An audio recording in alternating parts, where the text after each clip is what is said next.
Hey everybody, Valerie Zammitti of Zammitti Law, where we provide peace of mind to families through estate planning, elder law, and probate matters. Today we're going to talk about funding your bank accounts and brokerage accounts into your living trust. This is what I call homework for my clients. Before we get there, however, if you have any estate planning or probate questions, you can reach out to us for a free conversation at yourplanningattorney.com. That's yourplanningattorney.com. Now, this is a question which most clients try to jump ahead to having a discussion on when they are creating a trust because they know some changes have to take place. And they ask before we get to the point of signing and creating the trust because they want to know how it works.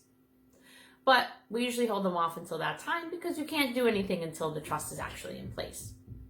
But once you do have your trust, and there are some firms, by the way, who part of their process, there may be an extra fee, walk you through and do all of your accounts for you on your behalf.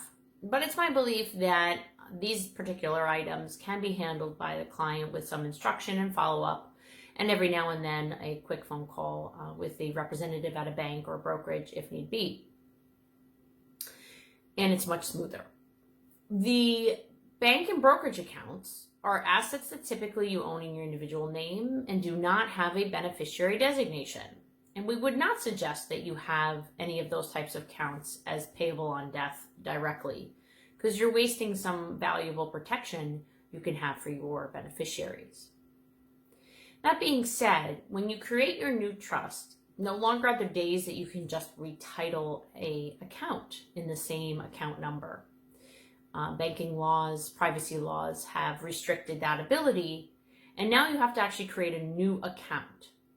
So you would take preferably a certification of trust or affidavit of trust, which isn't your entire trust document, but maybe just certain portions, to the institution, even emailing it to them if they allow it, to create this new account. Once you have the new account created, you want to transition your funds from the old one, which was in your individual name, to the new one that's now in your trust name, your living trust, with you as the trustees. The biggest hiccup here, now I should say, it's very simple for your brokerage account assets to do this, and they do it in kind, which means if you hold 10 shares of a certain stock in your old account under your individual name, you will hold those 10 shares of stock under you as trustee of your trust account. And there's no tax consequence because you are still the same person, just in a different title, and it transitions over in kind. The biggest hiccup, as I was about to say, is potentially with your bank accounts if you have a lot of direct deposits and direct withdrawals. I would say that's the hardest part of the entire homework process. If you do a lot of automatic banking, it can become a little complicated because you have to shift all of those over to the new account. Yes, I understand that's a pain, but once you get it done, and it's only one time, it's complete.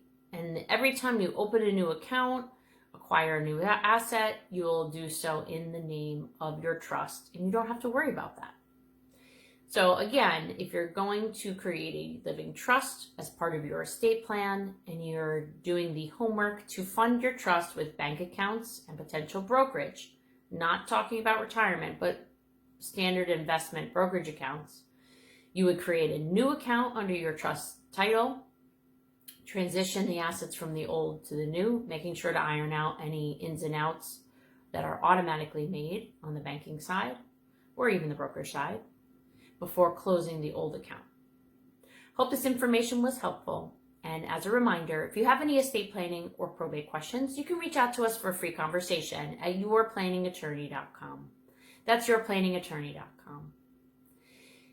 Thank you so much for listening. If you found this information useful, we would appreciate it if you shared, or subscribed where appropriate so nobody misses out.